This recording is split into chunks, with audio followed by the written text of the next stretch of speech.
suave na nave, chique na bigorna. Sejam bem-vindos a mais um episódio aqui de Varíola Virulenta. Como você está, Thiago? Salve, camarada miojo, queridos ouvintes. Eu, embora seja sempre feliz de começar o nosso episódio, eu tô gripado, meu. Então a minha voz hoje ela vai estar um pouco mais grave. Não é eu que tô fingindo. Não estou fazendo a minha voz hoje. Mas acho que ela tá um pouco, né? Diferenciada, um pouco anasalada, talvez. As mudanças de tempos aqui em São Paulo muda tudo, mas iremos firmes e fortes continuar o nosso trabalho para chegar a informação para vocês. Então, já sabe, já vai lá nas nossas redes sociais, segue a gente no nosso Instagram e no nosso TikTok também, qualquer uma das duas que você preferir receber nosso conteúdo, porque estamos produzindo várias coisas legais, nosso site está quase pronto também, onde teremos uma seção dedicada a artigos que vamos escrever sobre nossos pontos da sociedade, das coisas que estão acontecendo. E também vai ser fácil o acesso do nosso podcast lá também, né? Porque a gente está montando ele já de uma forma que você possa consumir tudo de uma vez só. E também temos o nosso Apoia-se. Nosso Apoia-se, ele ficou tá um pouco paradinho, mas lá tem todas as informações de um Apoia-se convencional, que é uma forma de você que está nos escutando demonstrar o seu apoio financeiramente, né? Ali com apoios que vão de 5 a 100 e pouquinho. Não é muita coisa, mas é uma forma de você contribuir, fazer com que a gente dê continuidade a esse projeto que envolve, né, pesquisa, estudo e algumas horas por dia do nosso dia, né? Principalmente do Miojo, que edita os episódios e passa muitas horas editando, né, Miojo? Há um tempo, eu tô montando o site também de louco. E o site também. É muito tempo consumido, mas as coisas estão saindo na nossa velocidade, beleza? E antes de mais nada, quero falar aqui do comentário que foi levantado também de uma correção do nosso episódio de Respostas Virulentas 2, que o Biratã Mota mandou pra gente. E ele diz o seguinte: só queria dizer que guaxinins não são roedores. O senhor Miojo está propagando fake news. Segundo a pesquisa rápida no Google, eles pertencem à ordem carnívora, mais especificamente à família Procyon-idae. É isso, eu acho. Que inclui também coatis, juparas e olingos. Os roedores, por outro lado, pertencem à ordem Roentia e são caracterizados por seus dentes incisivos que crescem continuamente e são usados para roer. Então, essa correção, quero pedir desculpas aqui, né, porque eu fiz essa alusão erroneamente aos guaxinins ali, né, que eles não são roedores, então eles são aí da ordem carnívora, como o Bira falou, beleza? Muito obrigado, Bira. Tá aí, tá corrigido o erro do nosso episódio. Se você tem mais correções, é só mandar também, né? Mas, deixando tudo isso claro aqui, vamos iniciar o nosso episódio, porque parece que o esforço não é tudo que importa, né? Se esforça que você chega lá. Acredite!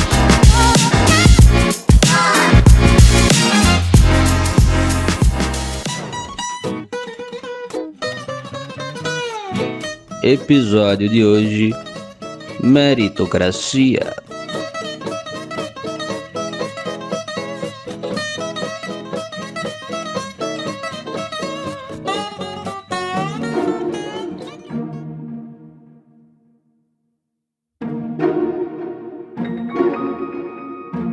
Estamos aqui para iniciar o nosso episódio de hoje. Iremos falar de um assunto que eu acho que, eu não sei se é polêmico, mas eu vou falar que é polêmico, porque eu acho que as pessoas não compreendem a realidade da situação no mundo, no seu bairro, na sua vida, e elas acreditam que todos nós temos a capacidade de chegarmos aonde nós quisermos, sabe? Tipo, eu tenho aquela coisa da Xuxa. Ai, baixinhos, sonhe. Ó, você que é novo, você nem sabe o que é isso, tá? Xuxa. Você só conhece a Xuxa do Novo Testamento. A gente conhecia a Xuxa do Velho Testamento. Senta lá, Cláudia. Anos de ouro da TV brasileira. Anos de ouro. E aí você tinha esses programas infantis, né? Que eu acho que colaboraram muito com essa ideia. Que eles vinham trazer pra gente aquela ideia de que não importa o sonho que você tem, você pode sonhar e se dedicar que você vai chegar lá. Por quê? Porque na verdade o mundo é um mundo de oportunidades. E quem não chega onde quer chegar é porque não se esforçou o suficiente para estar no local que gostaria de estar, entendeu? Então o nome disso, de uma forma mais aberta e clara, é meritocracia, né? se você se esforça, você vai conseguir chegar no lugar que você quer. E a gente cresceu, pelo menos a geração dos anos 80 e dos anos 90, cresceu assistindo TV, tá? Não era o celular pra gente. O celular era uma coisa significativamente nova pra gente, tá ligado? Eu acho que o celular entrou o quê? Na metade da minha vida atual, né? Eu vivi metade da minha vida sem celular e metade com o computador dentro de casa, né? Então, eu venho dos anos 90, né? Eu sou um pouquinho mais novo que você, coisa de 6 anos também, né? Não é muita coisa. Mas eu também fui ter celular lá pros 13, 14. E não era nem no smartphone, né? Vale dizer isso, né? Que era aquele celular de uma única cor, com o jogo da cobrinha no máximo. Aquele Nokia maravilhoso. Aquele Nokia indestrutível, sim. Se eu achar o Nokia aqui com aquela tomada, ele deve funcionar ainda. Né? Era isso. Mas a nossa geração, ela cresceu muito inflamada por essa ideia de meritocracia, de esforço, de que a gente tinha que se esforçar para poder chegar em algum lugar, atingir objetivos, né, comprar nossa casa, ter nossa família. E hoje, olhando para minha vida, que derrota. Alguma coisa deu errado aí, meu. Acho que a gente não se esforçou bastante. Falando isso pro cara que você já falou da sua coluna aqui, né? Não, eu tenho uma coluna fodida, né? Então, que foi por causa de trabalho. Foi por causa de trabalho. Mas também, você né? não se esforçou o suficiente, porque eu tenho certeza que tem alguém de cadeira de rodas, numa posição de gerente, dentro da Apple, Então, que eu pelo se menos esforçou. Eu talvez tenha, não vou falar que não, mas eles não são a regra, eles são as exceções, né? Exato. A Apple ela tinha algumas metodologias bem únicas, assim, né? Por essa relação de inclusão, davam preferências para gerentes homossexuais, tinham tudo isso, assim, sabe? Sim. Políticas de inclusão, né?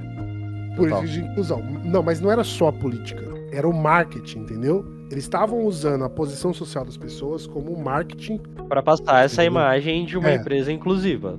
Total. Exatamente. Mas a grande cúpula da Apple não é, né? É uma galera totalmente branca, né, que tá lá, então inclusão de cu é rola. Então, o que a gente tem a dizer sobre isso? Né? Que essa ideia da meritocracia, ela basicamente diz o que pra gente? Né? Que você, sozinho, é o único responsável pelos seus ganhos ou pela falência, vamos dizer assim, né? Ou pelos problemas que você tem na sua vida. Porque se você tivesse se esforçado, feito as coisas certas, você teria hoje uma fortuna igual do Elon Musk.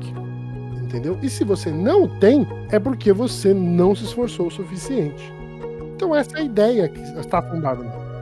Ou porque você não é filho de donos de mina de esmeralda na África do Sul, né? Às vezes também tem um pouco a ver. Mas aí entramos nos questionamentos. Essa que é a grande diferença. A meritocracia não está levantando esse ponto. De quem é meu pai, de quem é minha família, qual que é meus bens, qual que é a riqueza, que tipo de educação. Meritocracia, ela parte do pressuposto de que todos são capazes de fazer a mesma coisa. Esse é o pressuposto da meritocracia.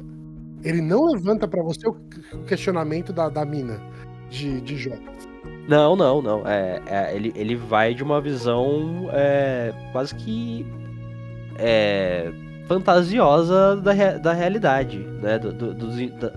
Dos indivíduos. Tipo assim, todos nós somos seres humanos, temos o mesmo cérebro, 5 dedos, polegares opositores, a gente anda em pé e o caramba, sabe? A gente é o mesmo animal. Então, a partir daí, a gente tem as mesmas capacidades de fazer qualquer coisa. Basta a gente se esforçar. Mas essa leitura, que pode até fazer um sentido biológico, não faz sentido no contexto social em que a gente vive, ou qualquer outro contexto social onde a sociedade ela é baseada numa estrutura de classes, né? Não faz sentido, porque cada pessoa vai partir de um ponto diferente, né? O moleque da periferia de São Paulo não vai virar bilionário se não for igual o moleque que foi morar na África do Sul e os pais eram donos de uma mina de esmeralda. E hoje é o cara mais rico do mundo, né? O ponto de partida ele é totalmente diferente. Então nós temos questionamentos aqui que são super interessantes de se levantar, porque eu quero estruturar um pouco essa conversa, né? Pra gente ter um ponto de partida. A grande parada é a seguinte: essa ideia, né, esse termo da meritocracia, elas foram atribuídas a um sociólogo britânico chamado Michael Young, tá? Certo. Que ele escreveu um livro chamado The Rise of Meritocracy, né, que seria a ascensão da meritocracia, né? E ele usa esse termo de uma forma totalmente diferente, tá? Ele não colocou esse termo, né, não cunha esse termo como um ideal a ser celebrado, mas um conceito distópico e um alerta. A gente pode falar de meritocracia, se você quiser, de cultura asiática, chinesa ali, né, com os pensamentos. Você pode falar dos gregos, falando sobre o mérito individual, as recompensas sociais.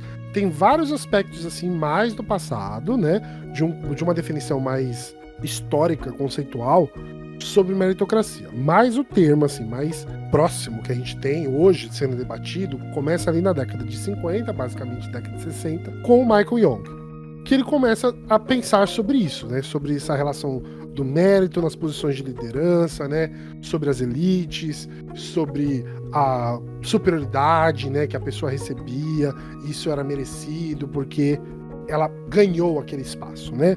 Mas temos vários problemas disso, né? Basicamente o que acontece hoje eu falo assim, nessa sociedade moderna, assim, do século XX para cá, é uma distorção dessa semântica do que realmente é esse termo, né? Por que esse termo foi cunhado?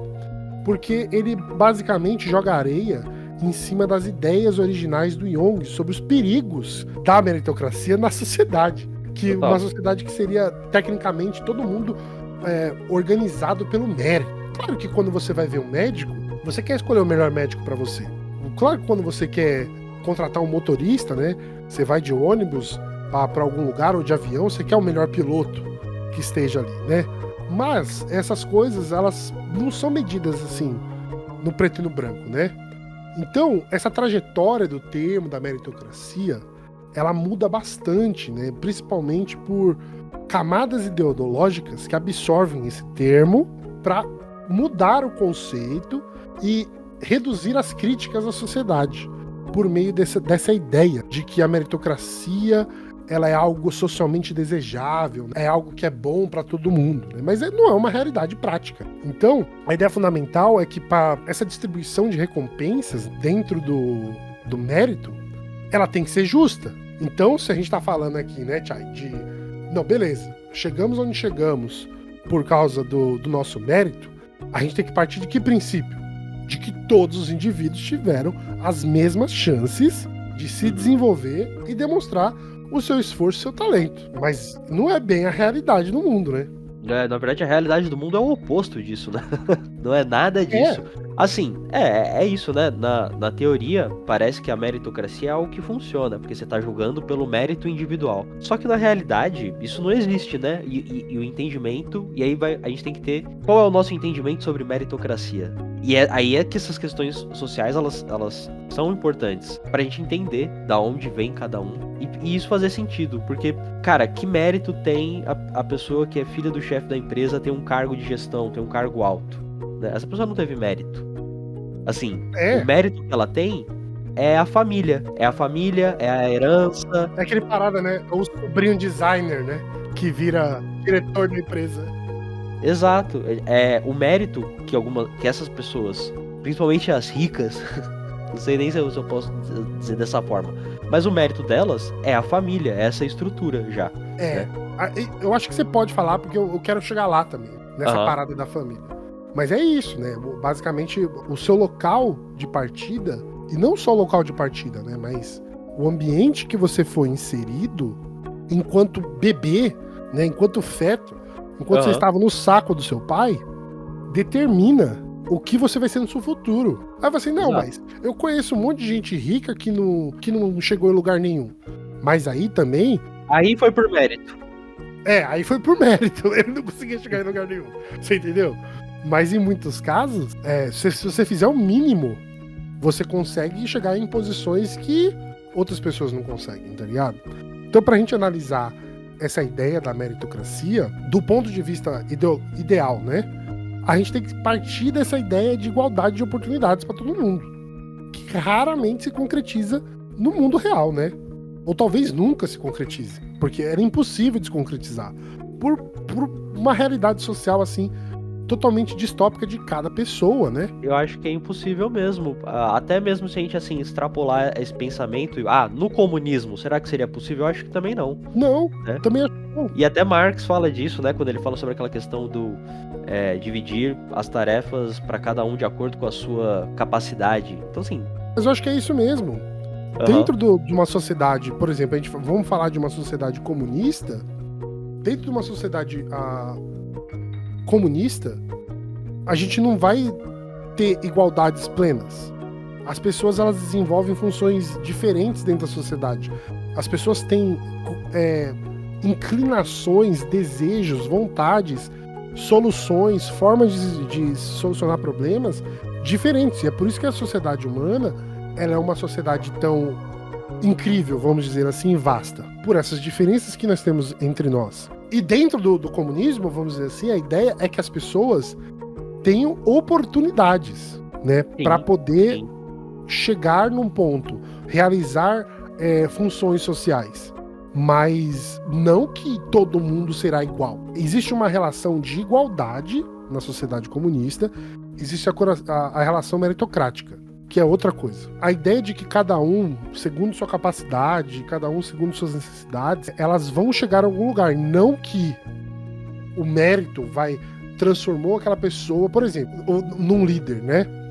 Por exemplo, você tem essa diferenciação entre pessoas que elas não é aptidão.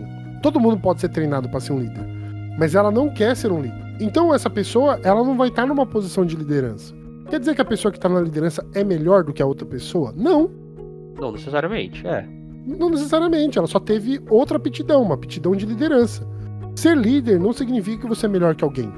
Não deveria significar, né, dentro da sociedade. O comunismo busca erradicar as desigualdades. Você entendeu? Através de um sistema de exploração. E também, até mesmo pelas hierarquias de classe. E a meritocracia meio que não tem essa ideia, né? Ela, na verdade, ela tá valorizando esse seu esforço individual. E a ideia de comuna, né, comunidades, é que as pessoas trabalhem enquanto sociedade, não enquanto indivíduos. Então isso nem faz sentido dentro do comunismo por si só, né? Porque você tem que retirar o indivíduo da equação. Então, a sua origem socioeconômica, ele é um fator, se pá, o fator mais determinante dentro desse jogo, dentro dessa corrida meritocrática. Porque se você, como você falou, Chay, se você tem dinheiro, você sai de um ponto totalmente diferente das pessoas que não têm dinheiro. E isso faz toda a diferença.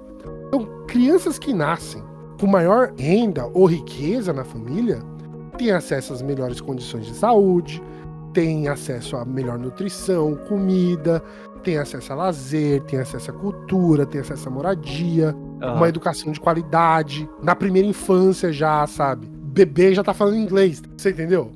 E isso determina aonde você vai chegar.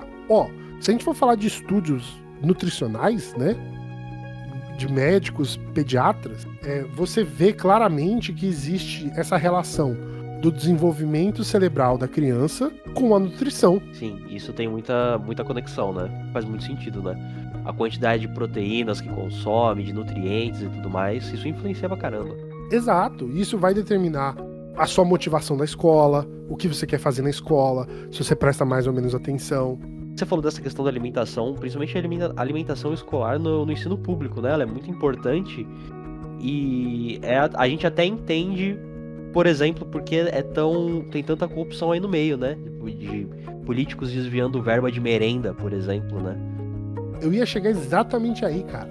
Olá. Porque quantas vezes, Chay, você já não viu que criança ia pra escola pra comer? Não ia estudar, era pra comer, porque lá você tinha uma alimentação garantida que os pais, por causa da situação socioeconômica, não conseguiam garantir pra criança. E tem aquele lance, né? A questão do trabalho, né? Não tem, tipo, a escola também tem esse espaço, né? Onde os pais deixam os filhos quando eles trabalham.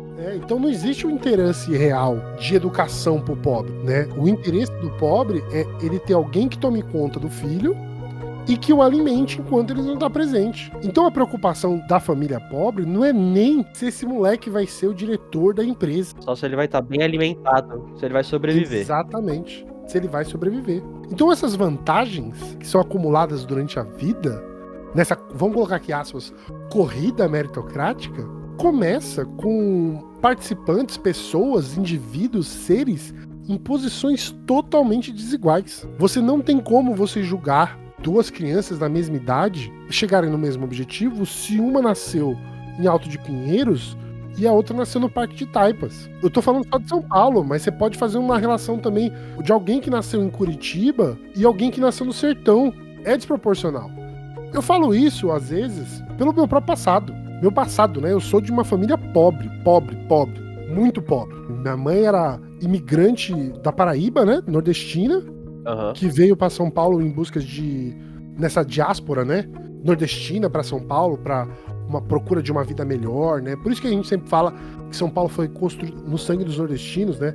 Às custas do sangue dos nordestinos. E meu pai, ele era, quando criança, ele era boia fria. Cortava cana, né? Meu pai veio para São Paulo muito cedo. Então, eu vim, tipo, meus pais, eles se encontram nessa relação da loucura de São Paulo, onde imigrantes estão se movendo justamente para ter uma condição melhor de vida. Então, quando criança, eu que sou da década de 80, do final da década de 80, eu cresci com as crises do Collor, com as crises da ditadura militar, na verdade, né? Que os militares nada mais do que jogaram o país numa crise gigantesca, eles não tinham como pagar a dívida, e aí que eles fazem a abertura política, né? Eles fazem a abertura política porque eles não queriam que a queda do regime militar fosse dessa forma vergonhosa. Mas eles deixam o país em crise. O país sai da ditadura militar em dívidas. E aí você tem o Collor, né? Aquele problema todo do Collor. Eu lembro muito bem quando eu era criança da mudança da moeda para o plano real. Eu lembro disso. E aí, essa situação toda levou a minha família a ter uma situação de pobreza. Então, passar fome dentro de casa, não saber o que você vai comer no outro dia, não saber se você vai ter moradia. Tudo bem que eu só entendi isso mais velho. Quando eu era criança, você não repara nesses detalhes da vida. Ah, sim, total. Quando eu fiquei um pouco mais velho, né? Mais velho eu tô um pouco não, mano. Eu fui começar a ter consciência dessa realidade com meus 20 anos de idade. Já tava bem mais velho. E aí eu olho pra trás e eu começo a entender os signos de quando eu era criança sobre o oferecimento de comida, sobre o acesso, sobre, tipo, sua mãe falar pra você dorme que a fome passa. Essas relações que eu tive de infância são relações que me moldaram enquanto indivíduo, mas elas também me limitaram até onde eu podia chegar. Porque é isso, o mérito, ele não parte dessa equidade, né? Dentro da sociedade. Não, né? É esse lance da família, né? Eu também a minha família, ela acho que a minha avó, eu não conheci minha avó por parte de mãe, mas ela, se eu não me engano, ela era nordestina. Mas aí meus pais já são daqui de São Paulo. Mas isso mostra, né, como a gente parte de lugares próximos, por exemplo, mas que já são diferentes, né? Já tem uma diferenciação ainda aqui pequena. E muito do que você falou, eu me identifico também, assim como muitas pessoas que viveram essa realidade, né, de ensino, principalmente quem estudou em escola pública, né? Tem muito essa percepção que vem com a idade de que, pô, a gente não tá partindo do mesmo lugar, né? Ah, mas, porra, miojo, não tem uma galera que se esforça e consegue, que vem desse mesmo lugar, que também tem problemas, questões familiares? Não tem essa pessoa que você fala, pô, olha lá, fulano se esforçou pra caramba e conseguiu. Eu acho que existem discrepâncias, né? Dentro do status quo. Porque quando eu olho para o meu ensino médio, né? Vamos pegar assim, essa relação dos iguais no ensino médio. Quando você olha para o ensino médio, você vê que tem uma diferenciação muito grande da onde as pessoas foram pós-ensino médio e o que elas conseguiram executar. Porque aí tem outras características, cara. Tem a característica, por exemplo, eu consegui passar numa universidade pública. Eu fui para a Federal de São Carlos, estudei numa universidade pública. Quantas pessoas do ensino médio foram para o ensino público de qualidade, de alta qualidade? Poucos. Aí você fala assim, tá vendo? Isso foi mérito seu. Falando disso de ensino médio, eu hoje, assim, eu conheço pouquíssimas pessoas com quem eu estudei. Eu estudei em muitas escolas. Eu passava 2 anos em uma escola diferente, né, por conta de mudança e tudo mais. Eu não conheço ninguém do ensino médio que tenha, assim, prosperado de uma forma da forma cristã evangélica, sabe? Eu não conheço. Da faculdade, eu conheço 2 pessoas que não eram nem da minha sala, que hoje, quer dizer, não eram nem da minha faculdade, era de outra universidade, uma universidade um pouco melhor, privada, e conseguiram ter uma certa ascensão e uma segurança financeira, mas que também não viraram milionárias, não. Eu não conheço ninguém ainda que virou milionário. É o seguinte, na minha turma mesmo, quem estudou comigo, zero. Zero mesmo, zero. Se não virou pastor e tá roubando dinheiro dos fiéis, zero. Você entendeu? E tá vivo ainda, né? Porque... Está vivo ainda, que também é outra realidade. Essa é Aham. outra realidade, né? Sim. E assim, dos amigos assim dessa época, eu tenho alguns amigos que foram para a universidade pública, eu fico super feliz, porque eu tive essa oportunidade de incentivá-los, né, a estudar, a entender. Tem uma história Aham. muito interessante, que eu acho que é do meu amigo que melhor ganha, né, recebe dentre os amigos. Aham. Ele conseguiu passar na USP, né, e ele fez física na USP. Eu lembro mano, eu lembro, são imagens claras da minha vida, né, sabe momentos assim que ficam marcados e você não esquece? Esse cara, eu lembro do dia que ele foi na minha casa e ele chegou pra mim e falou assim, mano, por que você tá estudando, cara? Você não já terminou o ensino médio? Eu falei, já terminei, mano. Mas eu tô querendo passar na faculdade. Ele falou, mano, não tenho dinheiro pra isso não, cara. É foda. Eu falei, mano, eu também não tenho dinheiro pra isso não, mano. Eu tô estudando porque eu descobri que a universidade pública é de graça. Aí ele falou assim, mano, mas eu não consigo ainda, tipo, ir pra faculdade. Não, mano.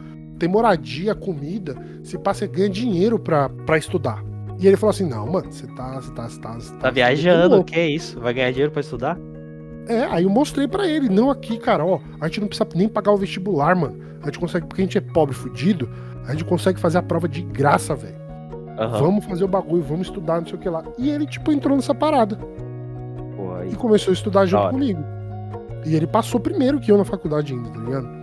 Ele passou 1 ano antes que eu na faculdade, passou em física na USP, formado hoje e tal, não sei o que lá, fez mestrado, começou o mestrado dele e tal, mas ele passou na USP, entendeu? 1 ano antes de eu conseguir adentrar na faculdade. E aí ele viveu nessa situação, da moradia estudantil, viveu no CRUSP, teve que passar por aí. Você fala assim, tá vendo como existem exceções? Não é, cara. Ele, por acaso, teve na vida dele uma pessoa que orientou ele, de que existia essa possibilidade, porque essa possibilidade nem existia na nossa cabeça. Como não existia na maior parte das pessoas que estudaram comigo. Eu só tive essa oportunidade porque eu tive professores que me incentivaram a fazer isso. Eu tive 2, 3 professores que guiaram minha vida assim, nessa parada, me abriram os olhos para o que era uma universidade, o que eu tinha que fazer para chegar nela, o que daria para fazer. Mas isso não é a realidade de todo mundo. Eu tive esse privilégio de ter essas pessoas, entendeu? Que abriram esse ponto de vista.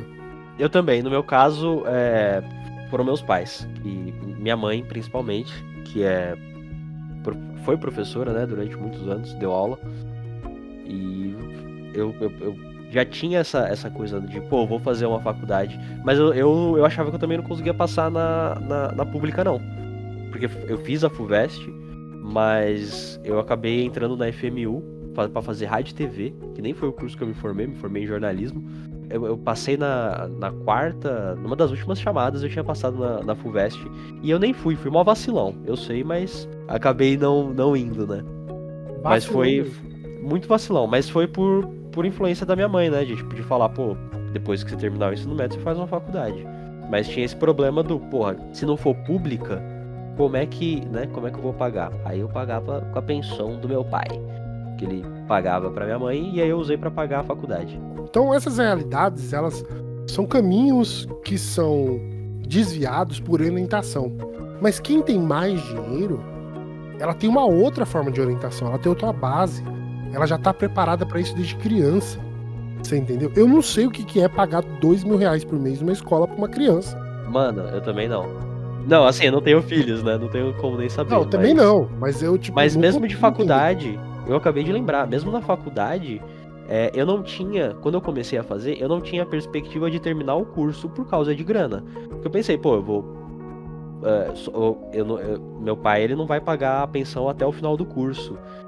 E o dinheiro do trabalho não dá pra pagar a mensalidade do curso. Só que eu dei a sorte, foi aí uma manifestação divina, se quiser chamar assim, mas o meu cadastro bugou na FMU e eu fiz um ano de rádio e TV, aí eu mudei pro jornalismo.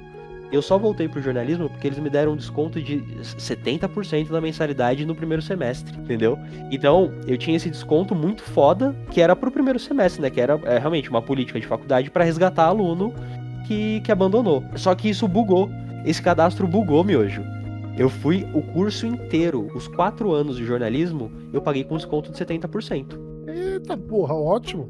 E assim, eu vendo a galera da minha sala se fudendo pra pagar a mensalidade, subia pra 1.500, 1.800, e a minha em 400, 500, tá ligado? Eu nem falei nada, eu falei, não, é isso aí. Foda-se. Capitalismo é uma faca de 2 legumes. Se fizer errado também perde. Vacilou, é isso. Vacilou, meu irmão. Não tem que ter dó de faculdade de empresa nenhuma, não. Porque eles não têm dó da gente, né? Então, justiça. Quando colocar o seu nome no Serasa lá pra te fuder, eles não vão pensar duas vezes. Não pensa Vou duas vezes. Advogado é o caralho. Então, essa problematização da meritocracia, ela começa por aí. Ela tem todos esses aspectos que são mais evidentes na sociedade. Porém, tem outros níveis que impedem você na sociedade. Por exemplo, quando a gente parar para analisar como a sociedade faz essas medições, né, do mérito através de vestibular, né, do seu QI, credenciais acadêmicas. Então, isso também ele gera uma outra discrepância dentro da meritocracia. Porque essa parada, né, tipo, eu fiz pública, você fez a universidade que deu pra pagar. Você entende a diferença? Sim. Isso também gera outro problema. Porque a universidade pública, embora ela seja de graça, ela não é frequentada porque não tem dinheiro, né? Ela é frequentada pela elite brasileira. E quem não tem dinheiro, ironicamente, tem que ir pra universidade pra pagar. Olha só o seu pensamento, né?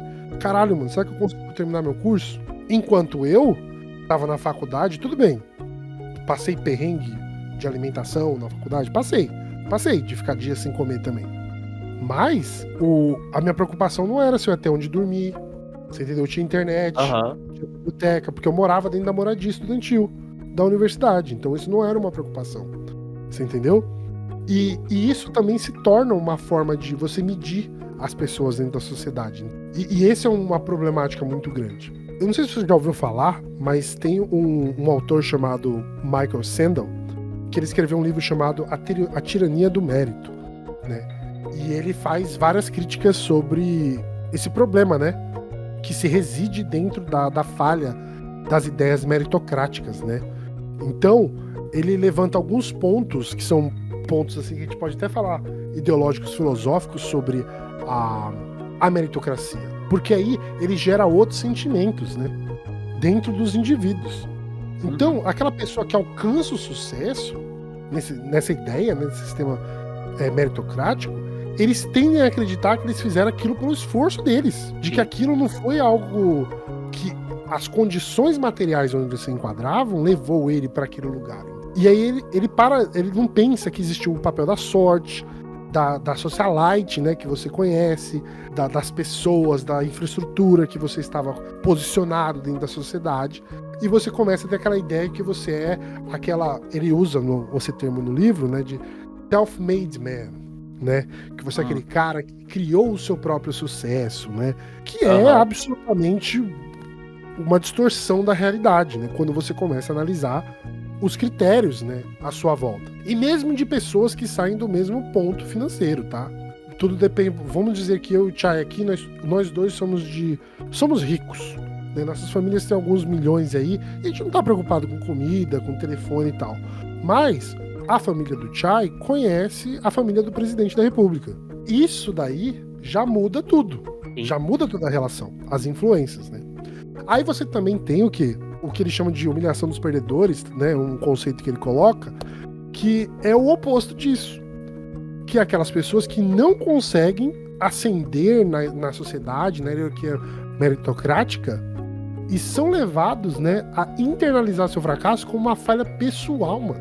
Eu não tenho mérito né? Eu não consigo fazer as coisas. Isso particularmente já aconteceu comigo várias vezes. Que gera esse sentimento de vergonha, de derrota, de autoestima, de depressão, que destrói o indivíduo por dentro porque você acredita que a sua situação material é um problema seu, absolutamente seu, de que você não se esforçou direito. É o pensamento neoliberal, né? Isso aí. A falha, ela é individual. Se você não conseguiu, é porque você não se esforçou o suficiente, você não trabalhou bastante. E a gente sabe que isso não é verdade, né? Tem pessoas que trabalham a vida inteira e não vem essa riqueza, né? Porque a condição material, ela se impõe. Você tem que se preocupar com alimentação, com moradia. E não só isso, né? Muitas vezes a renda, vamos pegar o salário mínimo de R$ 1.518. Isso, em São Paulo, dá pra pagar o quê? Um aluguel, 3 contas, 4 contas, e a alimentação, né? E o transporte, e o lazer, a cultura, a saúde. Foda-se. Não Então, é pra assim, você tem que. Você vai. Eu vejo que quem tá nessa condição, a gente, inclusive, fica sempre numa situação de escolher entre os nossos direitos, qual deles a gente vai custear esse mês, tá ligado? Assim, eu não posso pagar todos de uma vez. Eu não tenho todos eles garantidos porque eu não tenho essa segurança financeira. Então eu tenho que ficar escolhendo. Pô, hoje eu vou pagar isso, depois eu vou pagar. E juntando isso, né, essa ideia de internalizar a culpa do fracasso individual, que é muito problemático, né? Porque a meritocracia, ela cria esse pensamento de que, pô, se você não consegue, a culpa é tua. E aí você começa o quê? Esse embate, né, de pensamentos, né? Que é sobre o cara que conseguiu as coisas em cima da humilhação dos perdedores. E aí você começa a perder esses laços de solidariedade social, né? As pessoas não conseguem entender, dentro dessa sociedade neoliberal, de que nós somos autodependentes, independente, sabe? Todo mundo se depende. É aquela ideia, tá ligado? Se não fosse o gari, se não fosse a pessoa que recolhe o lixo na rua, o médico tava fudido, porque ele ia ter que tratar de um monte de doenças que teoricamente deveriam estar erradicadas, simplesmente porque você tem um programa de limpeza pública. E aí você desconecta. Aí você fala que o médico, ele tem mérito para ganhar tanto, sendo que o gari também tá fazendo o trampo que ajuda o médico. Muito mais do que a própria função do médico. Mas ele não pode ganhar tanto, né? Porque são coisas que estão totalmente relacionadas, né? Ele tá fazendo um trabalho de prevenção, que a gente não dá esse valor ao trabalho do gari, né? Da prevenção de doenças, de um declínio da saúde da sociedade. Porque é isso, se sumir, se a gente acabar com a função do gari, irmão, a gente vira Nova York, vai virar, sei lá, a Índia, alguns lugares da Índia, né? Mas que você olha e tem lixo pra tudo que é lugar. E aí vai acúmulo de lixo, rato, doença, problemas de saúde. Que elas vêm em decorrência disso, né? Então, é assim, são funções necessárias. E aí que a gente entra onde? Numa outra crítica que o Mendel faz, que é essa parada da desvalorização do trabalho, que ele chama de... Em inglês ele tá usando esse termo de credentialist, né? Que é tipo essa ideia dos trabalhos não credenciados, que seria o médico, que seria o advogado, que seriam as profissões que elas estão dentro de um espaço de elite. E aí você tem esse credencialismo, né, dessas profissões que desvalorizam os trabalhos manuais, os trabalhos de serviços mais dentro da nossa sociedade chamados de simplório, que são absolutamente necessários para que você consiga executar todas as tarefas dentro da sociedade. Então, é um outro problema que a meritocracia ela gera dentro da sociedade. Essa é uma armadilha meritocrática, né, que você vai desenvolvendo dentro desse aspecto social, porque você fala assim, não, mas eu sou médico, então eu tenho que ganhar os meus 30 mil por mês. E aí você tem um outro cara que é um investidor, que ele não faz absolutamente nada, e esse investidor ele ganha milhões sem fazer nada. E aí ele se acha melhor do que o médico, ou muito melhor do que o gari, porque ele ganha dinheiro fazendo o quê? Especulação no mercado. Parece que a ideia de mérito, ela tá muito relacionada à grana que você tem. Se você não tem grana, pô, que mérito que você teve? Que mérito que a gente teve até hoje na vida, se a gente não ficou rico? Exatamente. Então assim, mas como ficou rico? Como que você acumulou essa riqueza? Isso não importa. Foi corrupção, foi humilhando pessoas, foi explorando e se apropriando da riqueza das pessoas. Olha o Marçal. Vem de enganação, mentira. O Minicoach lá também, aquele moleque filha da puta, Sabe aquele Qual coach? deles tem tanto Coach hoje em não, dia? aquele pastor mirim que tá toda Pastor hora Mirim também, exatamente. Explorando a fragilidade das pessoas, né? Você pode falar isso claramente, assim, explorando essa fragilidade por uma ideia de Deus, né? De salvação, sabe? E é isso, você tem essa divisão. Só que dentro da ideia de meritocracia, isso não importa, né? Os meios não importam. O que importa é, você tem grana? Então você mereceu. Você acumulou? Você mereceu. Esse é o seu Independente mérito. se foi corrupção, se foi o que seja. Independente, né? Isso aí não tá em julgamento. A menos que você seja de esquerda ou pobre, porque daí pode ser que esteja. Aí pode ser que haja julgamento. Exatamente. Ah, pô, você é comunista aí, mas comprou um carro zero. É comunista e tem coisas, tem produtos. Tem nada a ver uma coisa com a outra, né? Tipo, ai meu Deus, é o comunista de iPhone, né? Como se não fosse o trabalhador que criasse essa porra, tá ligado? Como se o iPhone fosse tirado do cu de um liberal. Né? Parece que a fábrica da Apple é tipo uma privada gigante com um cara cagando o iPhone. Né? É o Steve Jobs que sai do cu dele, né? O iPhone novo. Ele não morreu, ele só entrou numa máquina e tá cagando o iPhone agora. Ele foi deificado dentro da Apple lá, e na verdade ele tá sobre aparelhos cagando iPhones. Não existe o trabalhador que tá construindo. Tirando a parte escatológica da coisa, ele realmente foi deificado, velho. Foi. Mas eu quero trazer aqui também essa ideia principalmente de um livro, né, que chama A Armadilha da Meritocracia, do Daniel Markovits, né, que é um livro também super interessante para dar uma lida, que ele está fazendo essa crítica sobre a meritocracia. Né? Ele faz uma análise um pouco mais complementar sobre as relações socioeconômicas e não essas relações que são mais ideológicas que o Mendel trouxe. Então ele vai fazer uma análise mais materialista. Né? Então ele fala sobre essa elite meritocrática, né?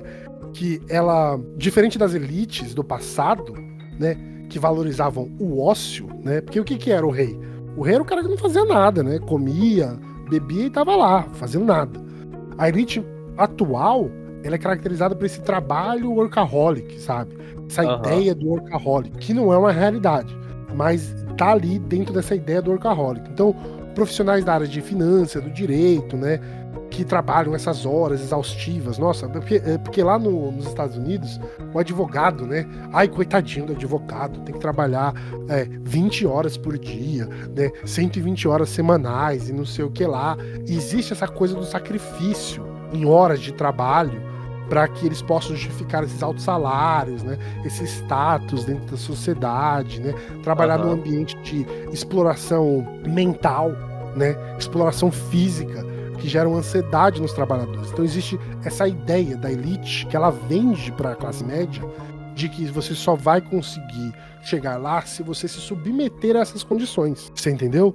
Enquanto essa elite, na verdade, ela investe dinheiro na educação dos seus filhos, ela investe dinheiro no mercado, ela investe dinheiro no seu bem-estar, garantindo que seus filhos tenham o quê?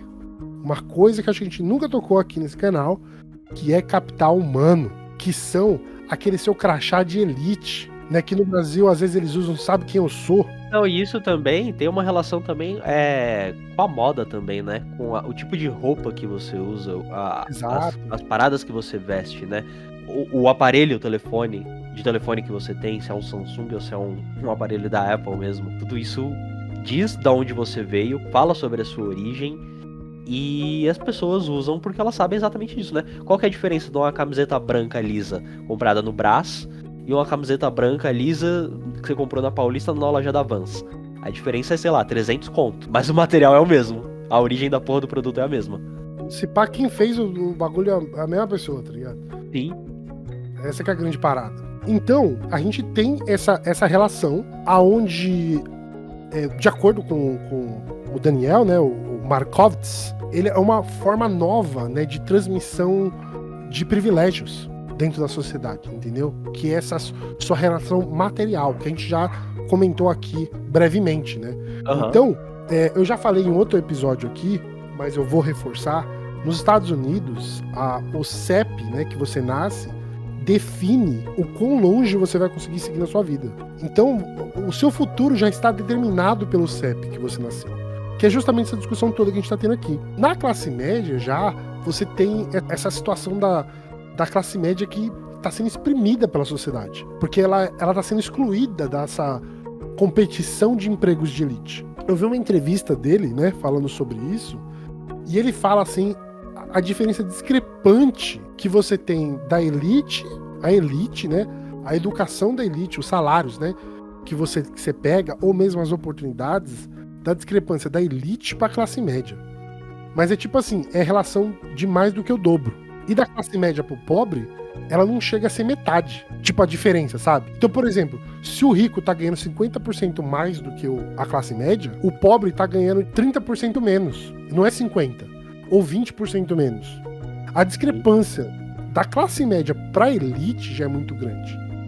E aí você começa a tirar essas oportunidades, né, das pessoas. Porque para pensar, antigamente, o motorista, né, ele trabalhava e ele conseguia ser um cara da classe média. Aí o que você tem hoje em dia? O Uber, onde você tira ideologicamente o profissionalismo daquela profissão e você transforma aquela profissão numa profissão banal. Utilitária só, né? E aí você tira aquela pessoa daquela situação e você rebaixa todo mundo pra baixo, você joga pra baixo. Então, pra agora você poder ter alguma ascensão dentro da sociedade, ele enfoca muito sobre isso. O sistema educacional se torna uma chave principal para a determinação dessas relações, entendeu? Porque agora você tem que ter um ensino superior, mas você tem que ter um ensino superior de elite. Não é qualquer ensino superior, que volta para a discussão que a gente teve mais tarde sobre que universidade você fez. Então, hoje em dia, essa situação das universidades, elas são a forma mais clara de solidificar as estruturas sociais. Porque você estagna uma quantidade absurda de pessoas dentro de um aspecto social que elas não têm como mudar, né? Principalmente em espaços como é nos Estados Unidos, que é o espaço que ele está fazendo essa análise, né? Que as melhores universidades, elas são o quê? Pagas. Não existe o ensino público. Ele é uma educação elitizada dos seus primórdios. Ela é elitizada pela raiz. Você entendeu? Mas tem bolsa também, né? Mas assim. Então, mas não, você tem que pagar, cara. Você tem que pagar um determinado valor. Tipo, lá você consegue bolsas, assim, onde você não tem que estar exposto a esse pagamento na pós-graduação. Se você escrever um projeto muito bom de doutorado, e aí a universidade, ela quer você porque você se tornou uma referência no assunto. Exatamente. Você agora é uma pessoa que eles querem você. Mas Entendi. Fora isso, foda-se, você vai pagar, tá ligado? Ah, tô em Harvard. Foda-se, você vai pagar. Então, esses dois autores que eu levantei aqui nesse debate, né, tanto o Sandel quanto o Markovits, eles apontam para esses efeitos sociais que são divisíveis dentro dessa ideia da meritocracia. Então, essa mentalidade meritocrática, tanto pro Sandel, que ele pensa nessa ideia da pessoa que se esforçou e chegou lá, ou da pessoa que se sente mal por não ter chegado lá, também está relacionado não só aos efeitos pessoais, mas principalmente a sua distância econômica e cultural entre a classe média e a elite, ou da classe média e do pobre. Então, isso dificulta a criação de um senso comum, de que, tipo, mano, isso não faz sentido. Você olha para a sociedade hoje, você vê que as pessoas, elas estão mentalmente degradadas, porque existe esse peso de que ela não consegue fazer as coisas. Você não consegue chegar lá, você tá preso no mesmo lugar por muitos anos, e não importa o que você faça, você parece que você não consegue sair de lá. Dentro disso também vem muita tem muita problemática, né, envolvendo isso. Mas o que eu ia falar é a questão da psicologia, né? Ela vem como uma forma de, tipo assim, não, se você tá se sentindo mal nessa situação, você trabalha isso com terapia, e aí, mas não é essa a questão, né? A questão não é o indivíduo, mas sim a estrutura, a forma como a sociedade está se organizando, como essa temática está sendo debatida, né? Não, e mesmo, até mesmo os estereótipos, né? Os estereótipos raciais, os estereótipos de gênero, que influenciam na sua expectativa de onde você vai chegar. Sim. Nós sabemos que mulheres recebem menos do que homens nas mesmas posições. Nós sabemos que pessoas negras, elas não têm as mesmas oportunidades do que as pessoas brancas dentro da sociedade. E elas também não chegam nas mesmas instituições para estudo. Você entendeu?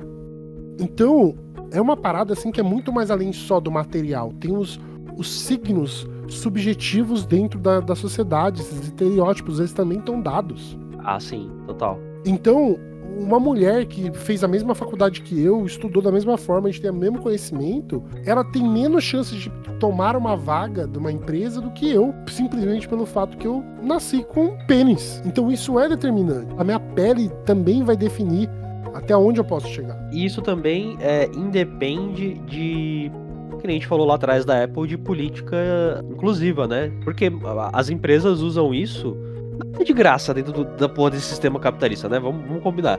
E que as empresas utilizam isso como marketing, né? Bem como você falou.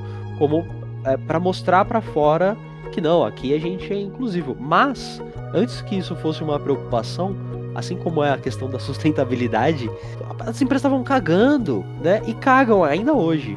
As que têm política inclusiva, tem porque tem medo da sua imagem ficar negativa. Senão não teria. Isso a gente tava falando até antes do episódio, né? Se não afetar o bolso, não faz diferença. Não importa. Não faz diferença. Tem que afetar o bolso. Tem que afetar o bolso. Então, essa realidade que nós convivemos hoje em dia, ela tá muito ligada a essas situações, a essas predisposições que fogem do nosso controle, né? A gente não tem o controle dessas relações. E pelo fato de a gente não ter controle dessas relações, a gente não consegue determinar exatamente o porquê ou onde a gente consegue chegar, porque a gente não tem controle delas. Então a gente tem que colocar uma coisa na nossa cabeça. A meritocracia, ela não opera no vácuo. Ela não existe no vácuo. A meritocracia, ela está trabalhando, a ideia da meritocracia, ela está fundamentalmente orquestrada dentro de relações sociais que estão expostas a todo momento. E que todos nós estamos expostos a todo momento. Tem um grupo de pessoas que ela vai estar exposta a menos. Mas até a mulher rica, ela está exposta a limitações dentro desse sistema meritocrático. Porque ela é mulher. Foda-se que ela é rica. Ela vai ter uma limitação porque eles terem um homem branco que tem mais oportunidades do que ela dentro da sociedade. Simples assim. É simples assim.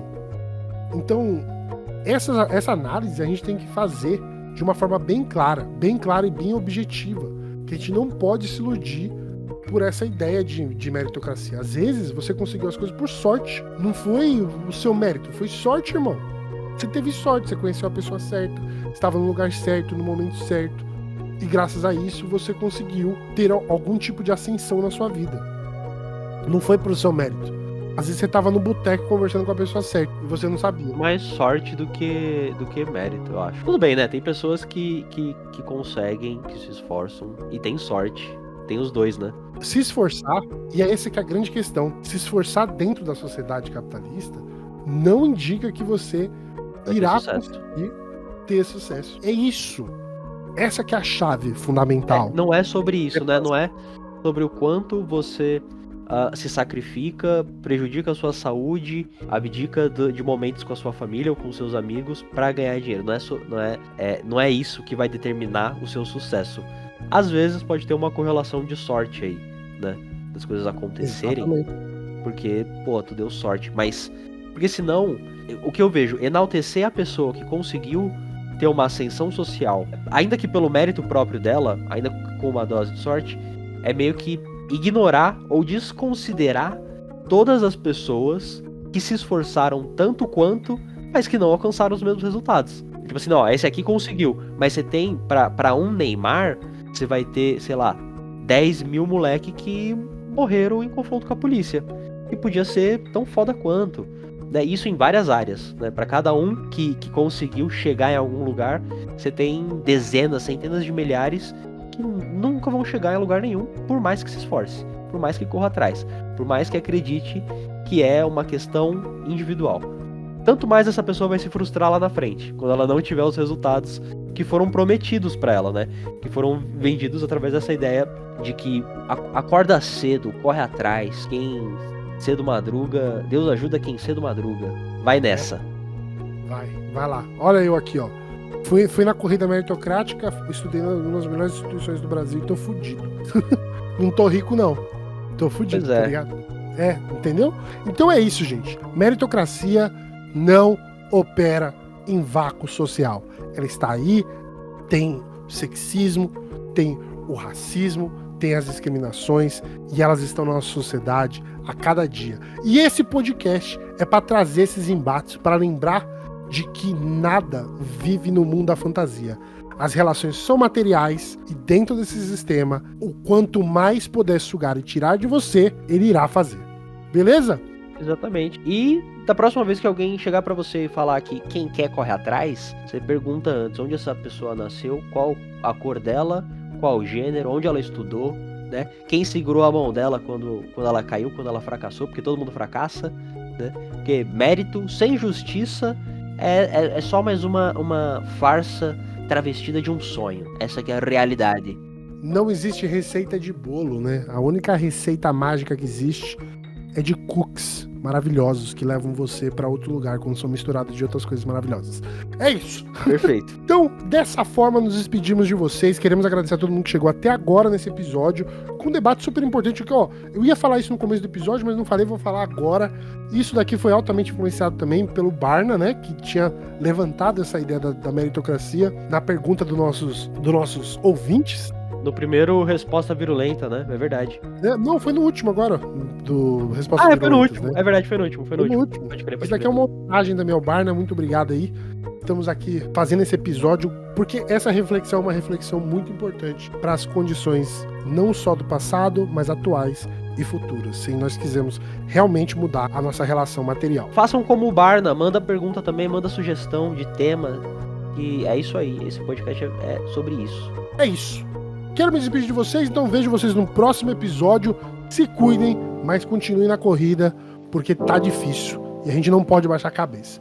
Vejo vocês até lá. Tchau, tchau. Grande abraço, meus amigos. Falou, até a próxima.